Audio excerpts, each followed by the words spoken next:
Assalamualaikum warahmatullahi wabarakatuh.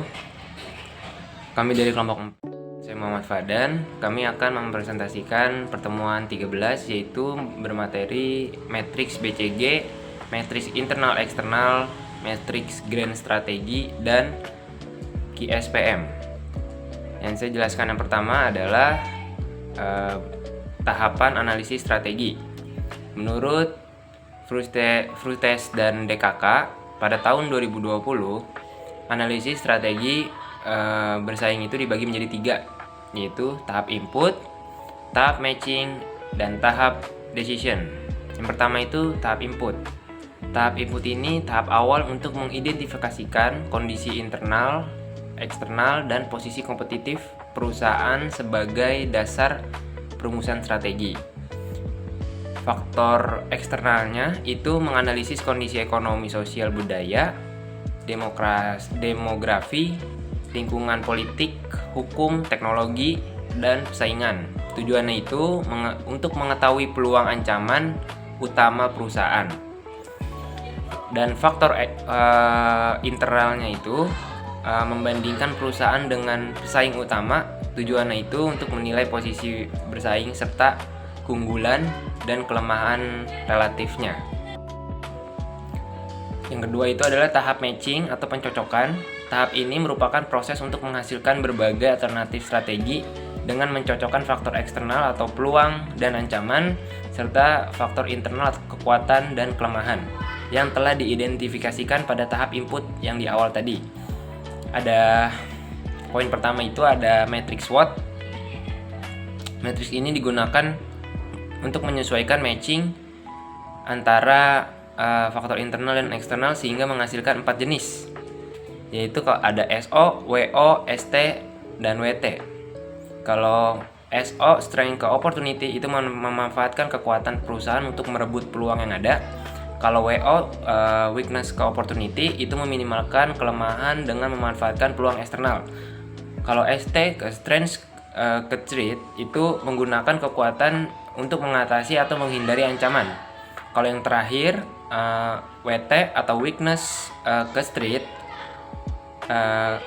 itu strategi defensif untuk mengurangi kelemahan dan menghindari ancaman. Matriks SWOT membantu mengejar dan merumuskan alternatif strategi secara sistematis. Dan yang kedua itu ada matriks space. Itu adalah metrik yang digunakan untuk menentukan posisi strategis perusahaan dalam 4 kuadran, yaitu agresif, kompetitif, konservatif, dan defensif. Adapun matriks BCG, matriks ini digunakan untuk menganalisis portofolio bisnis berdasarkan 2 aspek utama, yaitu pangsa pasar relatif dan tingkat pertumbuhan industri. Dan yang keempat itu matriks EA atau eksternal ke internal matrix. Matriks ini digunakan untuk melihat posisi perusahaan dalam 9 sel yang dihasilkan dari kombinasi skor total. Yang ke E itu grand strategi matrix. Matriks ini digunakan untuk menyusun alternatif strategi dengan menempatkan perusahaan atau unit bisnis dalam salah satu dari 4 kuadran strategis. Penentuan kuadran itu didasarkan pada 2 dimensi, yaitu posisi kompetitif perusahaan dan tingkat pertumbuhan pasar. Setiap kuadran itu menunjukkan pilihan strategi yang berbeda sehingga membantu perusahaan untuk atau dalam menentukan langkah strategi yang paling tepat atau sesuai dengan posisinya ya. Dan yang terakhir itu adalah tahap decision atau keputusan. Tahap ini menggunakan metrik QSPM atau Quantitative Strategic Planning Matrix, yaitu untuk mengevaluasi dan memilih strategi terbaik. Penilaiannya dilakukan dengan memanfaatkan informasi dari tahap input dan alternatif strategi dari tahap matching. Analisis strategi BCG, yaitu alat untuk mengevaluasi unit bisnis berdasarkan pertumbuhan pasar dan pangsa pasar relatif. Dalam analisis strategi BCG, ada matriks yang disebut matriks BCG. menggambarkan 4 kuadran unit bisnis strategi dari 2 dimensi, yaitu tingkat pertumbuhan pasar atau market growth rate dan pangsa pasar relatif. Menurut Afri dan kawan-kawan, pada tahun 2018, alat ini membantu keputusan alokasi sumber daya perusahaan. 4 kuadran dan strategi itu, yang pertama adalah dog atau anjing. Artinya, pertumbuhan dan pangsa pasar perusahaan itu rendah. Strateginya untuk kuadran ini yaitu likuidasi, divestasi, atau penciutan usaha. Yang kedua ada question mark atau tanda tanya. Artinya, pangsa pasar rendah sementara pertumbuhannya tinggi. Strateginya untuk kuadran ini yaitu pengembangan menjadi star dengan dana dari cash cow atau likuidasi jika memang tidak layak. Yang ketiga ada star atau bintang. Seperti namanya, jadi artinya pangsa pasar dan pertumbuhan perusahaan ini sudah tinggi. Tapi tetap ada strateginya, yaitu untuk investasi untuk mempertahankan posisi perusahaan saat ini. Dan yang terakhir ada cash cow atau sapi perah. Artinya pangsa pasar tinggi, pertumbuhannya lambat. Strateginya yaitu hasilkan dana untuk operasional dan unit lain. Selanjutnya ada pengukuran dimensi. Ada 2 pengukuran dimensi. Yang pertama, pengukuran dimensi untuk tingkat pertumbuhan pasar atau yang tadi kita sebut market growth rate. Tingkat pertumbuhan pasar ini dilambangkan dengan huruf G. Untuk mengukur pertumbuhan penjualan industri dengan rumus G sama dengan P1 dikurangi P0 dibagi P0. Di mana P1 itu sendiri adalah penjualan pada tahun ini, sementara P0 adalah penjualan tahun lalu. Ketika hasilnya lebih dari 10% itu dianggap signifikan. Dan yang terakhir ada pengukuran pangsa pasar relatif. Rumusnya yaitu rasio penjualan unit bisnis dibagi penjualan pesaing utama. Hasilnya menunjukkan dominasi dibanding kompetitor terdekat. Oke, selanjutnya di sini saya akan membahas materi mengenai matriks internal eksternal atau IE. Matriks adalah alat analisis yang digunakan untuk memposisikan perusahaan berdasarkan kondisi internal dan juga eksternal yang dimilikinya. Matriks ini menempatkan berbagai divisi atau unit bisnis dalam 9 sel sehingga dapat membantu perusahaan menentukan strategi yang tepat. Matriks IE menggunakan 2 dimensi utama, yaitu sektor matriks IV atau internal factor evaluation pada sumbu horizontal dan skor matriks EV atau external factor evaluation pada sumbu vertikal. IV digunakan untuk mengukur kekuatan dan kelemahan perusahaan, sedangkan EV digunakan untuk mengukur peluang dan juga ancaman dari lingkungan eksternal. Secara umum, matriks IE ini terbagi menjadi 3 kelompok. Yang pertama, grow and build atau tumbuh dan berkembang. Posisi ini menunjukkan perusahaan memiliki kondisi yang kuat sehingga strategi yang dapat diterapkan adalah penetrasi pasar, pengembangan pasar, dan juga pengembangan produk.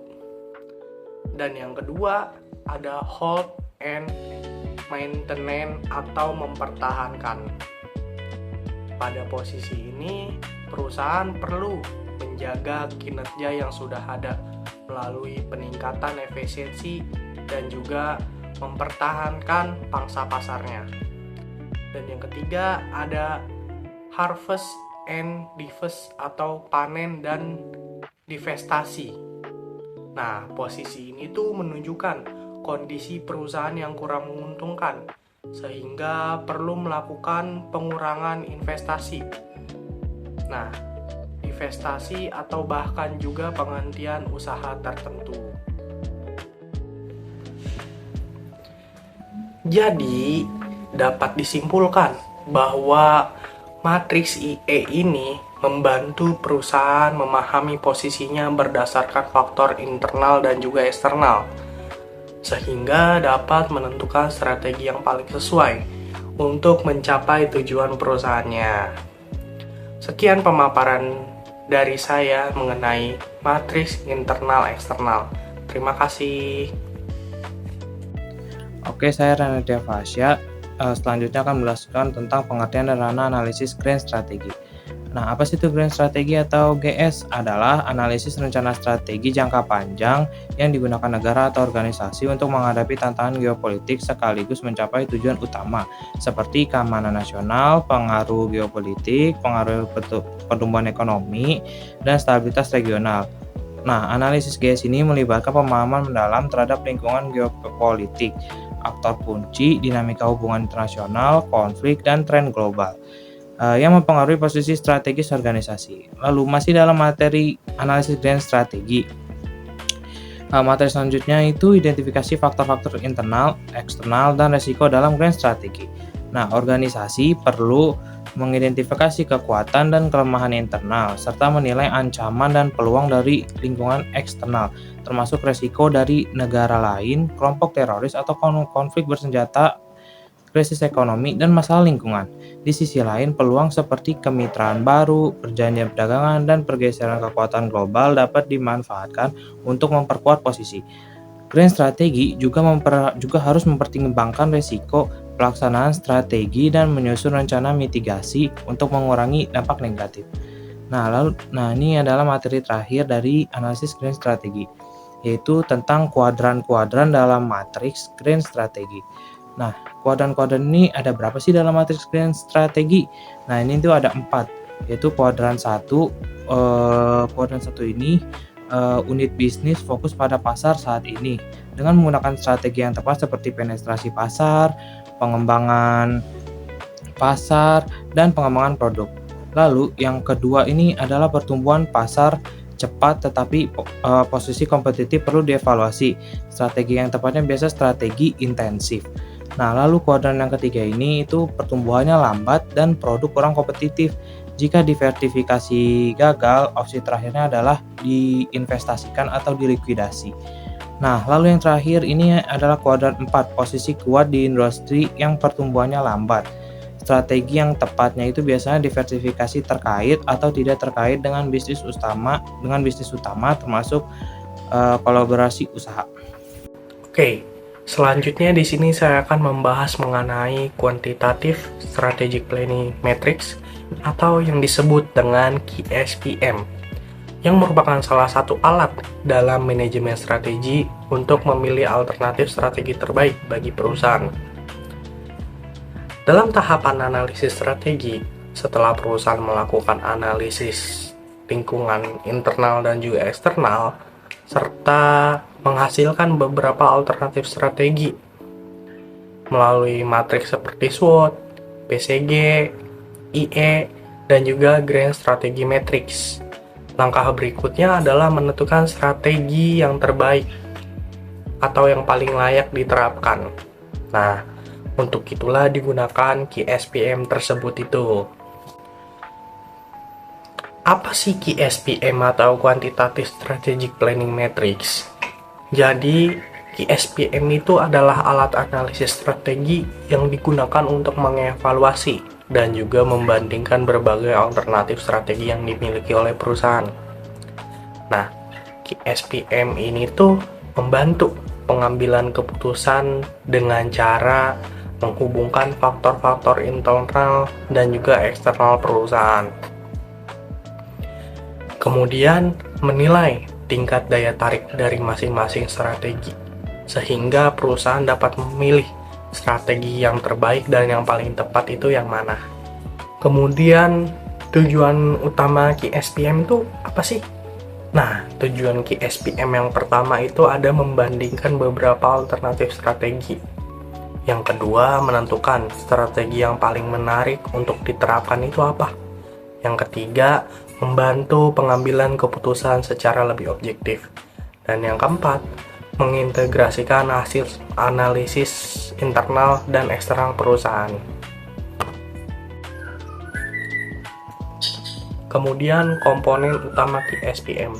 Dalam matrik QSPM ini terdapat beberapa faktor utama, yaitu ada faktor kunci internal dan juga eksternal, kemudian ada bobot setiap faktor, kemudian ada attractiveness score atau AS yang nilai daya tarik strategi, kemudian ada total attractiveness score atau disebut TAS, dan juga yang terakhir ada sum total attractiveness atau disebut STAS sebagai total nilai akhir strategi. Penyusunan QSPM itu dimulai dengan mengidentifikasi peluangnya, ancamannya, kekuatannya, dan juga kelemahannya dari perusahaan. Selanjutnya, setiap faktor tersebut itu diberi bobot, kemudian dibandingkan dengan alternatif strategi yang ada. Nilai dari daya tariknya itu diberikan dari nomor 1 sampai nomor 4. Lalu dihitung tasnya dan juga stasnya. Strategi dengan nilai stas tertinggi menjadi strategi yang paling sangat direkomendasikan. Nah, kelebihan QSPM ini tuh membantu pengambilan keputusan secara lebih objektif aja, supaya memudahkan perbandingan strategi dan membantu menentukan prioritas strategi perusahaan. Tapi QSPM ini juga memiliki kelemahan karena masih mengandung unsur subjektivitas dalam pemberian nilai dan membutuhkan data yang sangat akurat.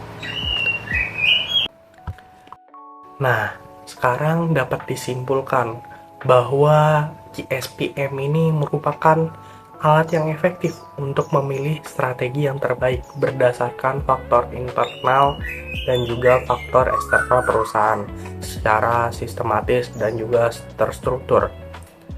Kemudian, terima kasih, itu saja pemaparan materi dari saya mengenai QSPM.